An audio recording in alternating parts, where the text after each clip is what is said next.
वंदे मातरम साथियों, मैं गिरीश शर्मा उज्जैन मध्य प्रदेश से बीएड के चतुर्थ सत्रार्थ के विद्यार्थियों के लिए एक महत्वपूर्ण प्रश्न का हल इस वीडियो के माध्यम से आप तक पहुंचाने का प्रयास किया है। तो आइए देखते हैं उपागम का तृतीय भाग, प्रणाली उपागम। इसे हम शैक्षिक तकनीकी तृतीय भी कहते हैं। प्रणाली उपागम को शैक्षिक तकनीकी तृतीय कहा जाता है। इसका विकास द्वितीय विश्व युद्ध के पश्चात हुआ। इसमें प्रशासन, प्रबंध, व्यापार तथा सेना आदि से संबंधित समस्याओं के विषय में निर्णय लेने के लिए वैज्ञानिक आधार रहता है।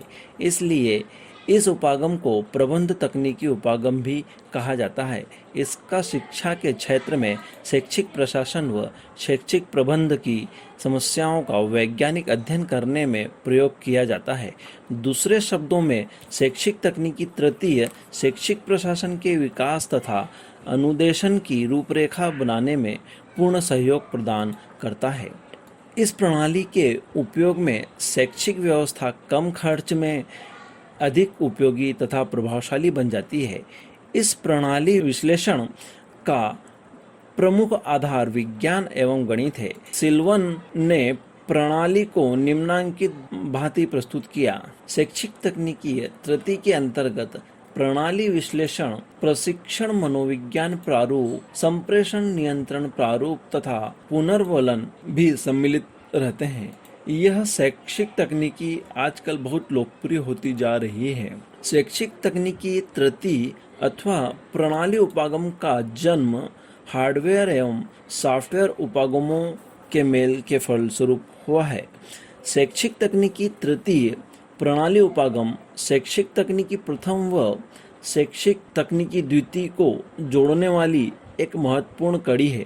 यह कठोर व कोमल उपागम के मिश्रण से अति आधुनिक उपागम बन गया है, जिसका भरपूर उपयोग शिक्षा के विभिन्न क्षेत्रों में किया जा रहा है। प्रणाली उपागम। प्रणाली उपागम में शैक्षिक तकनीकी तृतीय अथवा प्रणाली विश्लेषण वास्तव में कठोर व कोमल शिल्प उपागमों से ही जुड़ा हुआ है। इसमें वैज्ञानिक आविष्कारों तथा व्यवहारिक मनोविज्ञान के सिद्धांतों का कुशलतापूर्वक उपयोग करके अधिकतम व्यवहार परिवर्तन लाने का प्रयास किया जाता है। वैज्ञानिक आविष्कार, व्यवहारिक मनोविज्ञान के सिद्धांत, अधिकतम व्यवहार परिवर्तन इसके मूल तत्व हैं।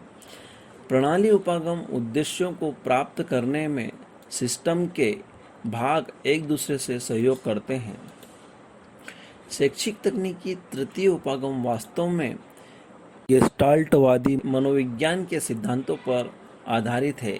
इसके अनुसार शैक्षिक व्यवस्था या शैक्षिक प्रणाली को 4 प्रमुख पक्ष में वर्गीकृत किया जा सकता है।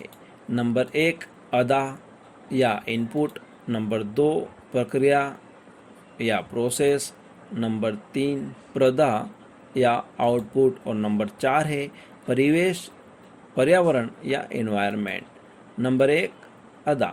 इसके अंतर्गत छात्र के प्रारंभिक व्यवहार को ज्ञात किया जाता है।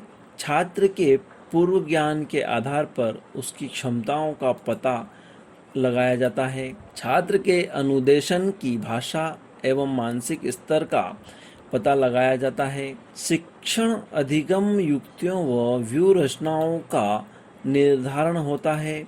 शिक्षण सहायक सामग्री के कुशल प्रयोग का विकास करना होता है। प्रक्रिया प्रोसेस। इसमें शिक्षण अधिगम प्रक्रिया आती है। पाठ्य सामग्री को क्रमबद्ध व व्यवस्थित रूप से प्रस्तुत करना होता है। नंबर 2 पाठ्य वस्तु को सरल बनाने के लिए उचित संप्रेषण विधियों का चयन करना होता है। नंबर 3 छात्र व शिक्षक के बीच उचित संवाद व सहयोगात्मक संबंध स्थापित करना होता है।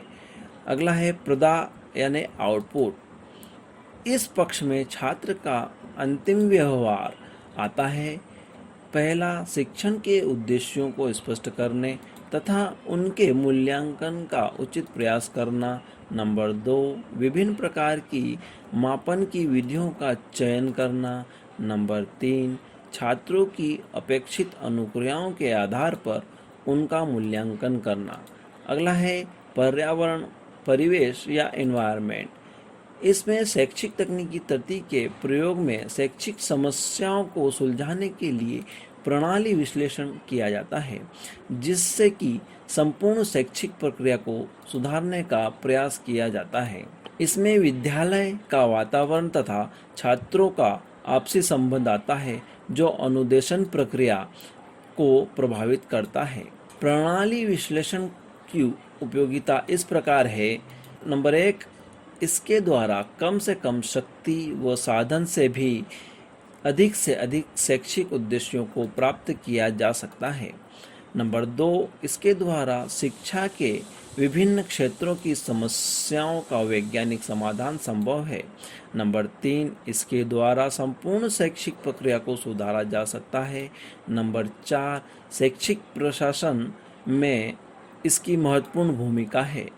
महत्व: प्रणाली विश्लेषण गणित पर आधारित होता है तथा इसका अधिक महत्व शैक्षिक प्रबंध में होता है, अतः इसे शैक्षिक प्रबंध भी कहते हैं। यह तकनीकी शिक्षण संबंधित समस्याओं का वैज्ञानिक समाधान प्रदान करती है।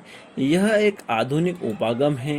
प्रणाली उपागम की विशेषताएं: प्रणाली उपागम में निश्चित उद्देश्य और लक्ष्य होते हैं जिन्हें प्राप्त करना होता है।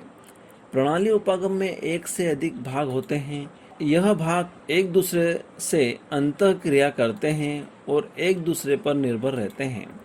प्रणाली उपागम उद्देश्यों को प्राप्त करने में सिस्टम के भाग एक दूसरे से सहयोग करते हैं।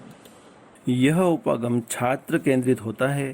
संक्षेप में, यह उपागम समस्याओं के समाधान के लिए निर्णयों पर पहुंचाने की विधि है और यह विधि शिक्षण तथा प्रशिक्षण व्यवस्था को नवीन परिवर्तनों के अनुसार बढ़ने तथा विकसित करने में भरपूर सहायता प्रदान करती है। धन्यवाद।